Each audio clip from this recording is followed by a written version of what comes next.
শুকনো লঙ্কা আর 5 ফোড়ন দিয়েছি। আপনারা চাইলে গোটা জিরেও দিতে পারেন। এই সবজিগুলো দিয়ে দিচ্ছি। সবজিগুলোর মধ্যে আছে বিনস, গাজর, আলু আর কটা ডাঁটা আছে। ডাঁটাটা হচ্ছে ব্রোকলির যে ডাঁটা। এই সবজিটা আমি ভেজে নেব। দেখুন এই 4টে লঙ্কা আর 1 টুকরো আদা, 1 টুকরো কাঁচা হলুদ আর এই 5-6টা রসুন, এটাকে আমি আগে পেস্ট করব। তারপরে পেস্ট করব এই টমেটোটাকে একসঙ্গে। আর এই পেঁয়াজগুলো দেখছেন, 2টো ছোট ছোট পেঁয়াজ আছে। হ্যাঁ হ্যাঁ চলে গেছে অনেকক্ষণ। পেঁয়াজটাকে কুচি করব। দিলাম লবণ,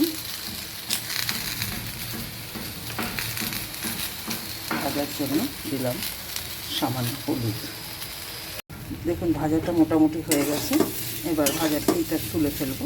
দেখুন একটু ব্রোকলিটা ভেজে নিচ্ছি। এর মধ্যে 2-4 টুকরো মানে ছোটো ছোটো টুকরো ফুলকপি ছিল, সেটা ওর মধ্যে নষ্ট হয়ে যাবে বলে দিয়ে দিয়েছি। দিয়ে দিলাম লবণ, দিয়ে দিলাম হলুদ অল্প করে। এটা ভেজে নেব। দেখুন ব্রোকলিটাও ভাজা হয়ে গেছে, নামিয়ে নিয়েছি।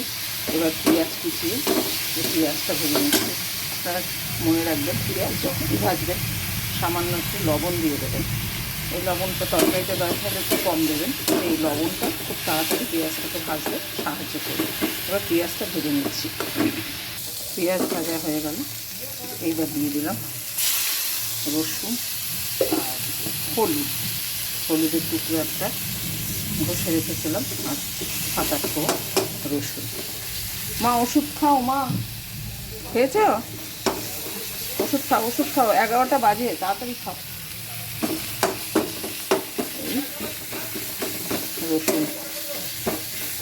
রসুনটা ভেজে নিচ্ছি।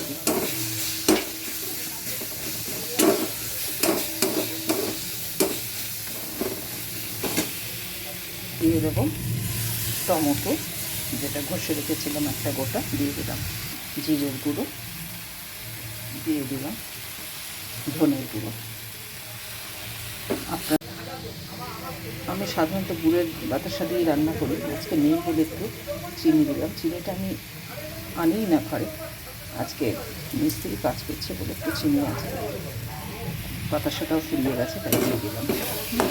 যে ধনেও দিয়েছি। আপনারা ইচ্ছে করলে চিলি পাউডার, যেটা রং হওয়ার জন্য গুঁড়ো লঙ্কার গুঁড়ো দিতে পারেন কাশ্মীরি লঙ্কার গুঁড়ো, যাতে লাল টুকটুকে হয়। আমি ওগুলো করি না। আমি কাঁচা লঙ্কা 4টে চিড়ে অলরেডি সবজি ভাজার সময় দিয়ে দিয়েছি, তাই এখানে আর কিছু দিয়ে দেবো না। মশলাটা কষিয়ে নিয়ে সবজিটা আবার দিয়ে দেবো।